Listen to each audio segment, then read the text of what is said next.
Okay, this is the YouTube video that we talked to you about. Dr. Snellgrove and I wanted to explain a couple things about the critical thinking class that you're going to be having.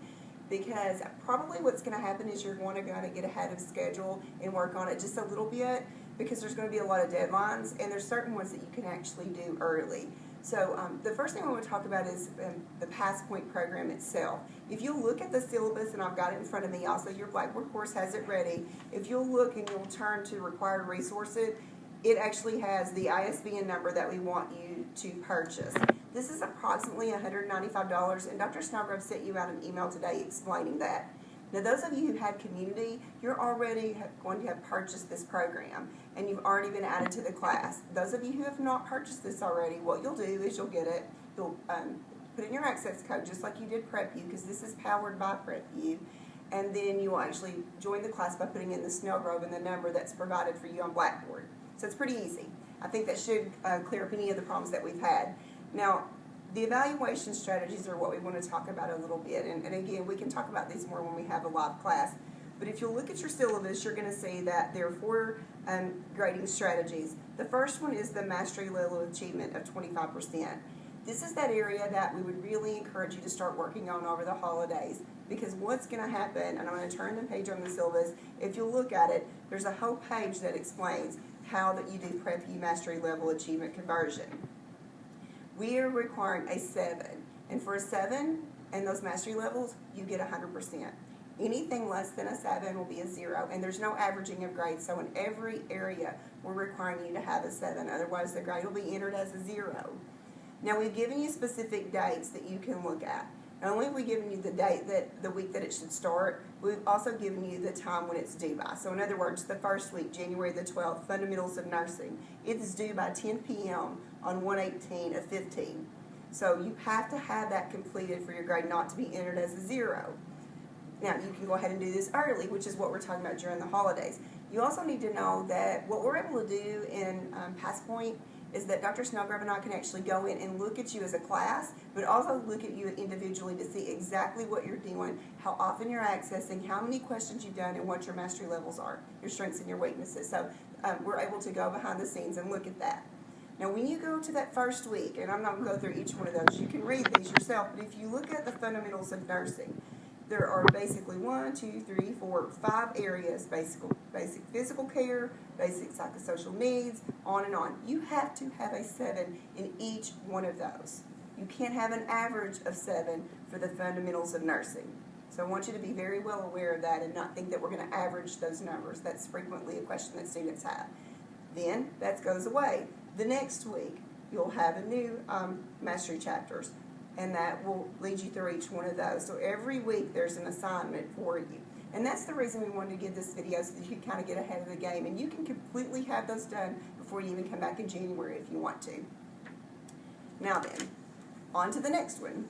That's the only thing that can be done early. Everything else is going to have a deadline. Just one more thing added to there that we want to tell you is the reason we're requiring this is we're trying to get you ready for your HESI exam, and of course ultimately for your NCLEX examination. And we know that by requiring these chapters, this will be a fantastic review for you to prepare for that first HESI and ultimately your NCLEX. So the next thing that you'll see, the next 25% of your grade is PassPoint exams. And this is something new. We started this summer with the accelerated students. It worked fantastic, and so we're just carrying it forward and kind of tweaking it a little bit for you guys. So if you'll turn over to the next page, you're going to see that we're requiring PassPoint examinations. We have some that'll be 75 questions, some that'll be 100, 150, 200, and even all the way up to 265 questions. Now, we realize that 265 questions is going to be exhausting, but through a lot of research and a lot of even talking to their current students, so they say that when they took 265 questions, they wanted to completely shut the computer off like at 180 and be done. If you happen to take 265, we want you to be ready for it, and that's the rationale behind this. So if you'll look at your dates for exams, you're going to see that on January the 12th that you have a 75-question exam. That exam is set up to be there that whole entire week, and on the 18th at 10 p.m. it's going to go away. It's timed, which means that when you start the exam, you have a certain time frame before the exam goes away. So you can't start it, leave, and come back, because in about an hour and a half or so, because what we did is we gave you a minute and a half per question, just like the NCLEX does, that exam's going to go away. Then you can take it any time during that week time frame. But if you, and it's all set on Central Time, so if you decide to start in at 9 o'clock on the date that it's due, at 10 o'clock, no matter what, it's going to go away. And there's no way we can reset it or anything like that. The exam is just gone. And whatever mastery level you got is the grade that you'll get. Now, what we provided for you is a mastery level. And so on that mastery level, you'll see wherever your mastery level falls, that will be how your score will be entered for that respective exam. So we're going to expect at this point, especially since you're seniors, that you're going to keep up with these deadlines. All that we're going to do is go in and record your grades after the fact. So don't be looking for email reminders and such about when these are due. Your syllabus is your due date. And Dr. Snellgrove and I spend a lot of time making sure that we spell those dates out. So it'd be a good time now to go write those on your calendar and highlight them and be ready to go, because I will promise you, if you forget to do that, the grade will just be entered as a 0. Now then, why we do all this is to get you prepared for the first HESI. And so if you look, your first HESI score is 25% of your grade. We have given you a due date for that first examination, and I'm going to turn to that page. If you'll turn on your syllabus, you'll see that it's on February the 27th, and we'll give you times to be there for either the morning or the afternoon group. You should be ready with all this to, now all those exams are spread out over the course of the thing, but many of the exams leading up to it help you get ready for the HESI as well as those chapter masteries. Now then, when you get finished with the HESI, let's assume the target score, and the key is just target, we'd love for you to have a higher score than that, but the target score on HESI is a 900. And 900 is just simply a predictor of success on the NCLEX, assuming, now there's a big assumption there, assuming that once you finish school, you don't just quit working. Because, again, we talked about the marathon analogy. If you quit and you don't do any more work after you graduate and your NCLEX exam's not a month or so away, you're not going to be ready. Just like if you quit trying to, prepare for that marathon. If you don't score 900, then we're going to get a little more intensive.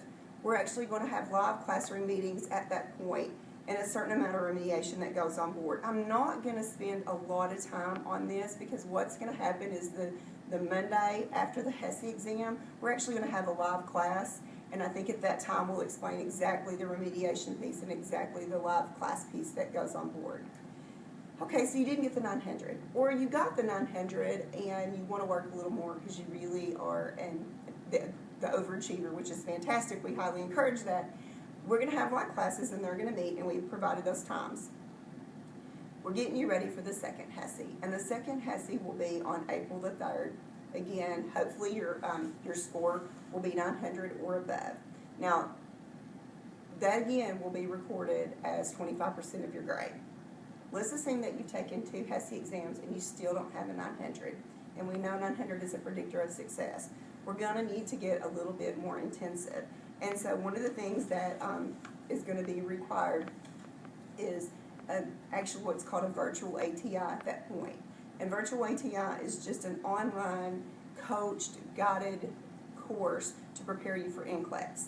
And as time gets a little closer, we'll explain a little bit more about that guided ATI exam. By completing that, then you would be released to be able to take the NCLEX. So I know this is a lot of information. Please don't try to go overboard and do it all at one time, because certain parts of it can't start until you actually come back. But all those chapters for mastery, I want you to go back and read that really carefully and really get ahead and try to get the majority of those done, or at least a large portion of those done, so that when you come back and you start in January, you're not going to be completely overwhelmed. Because again, remember this, our job is to just polish everything that you've learned, this whole entire program, which is a lot of stuff, to get you ready for your NCLEX success. Thanks, and I'll see you soon. And so will Dr. Snellgrove.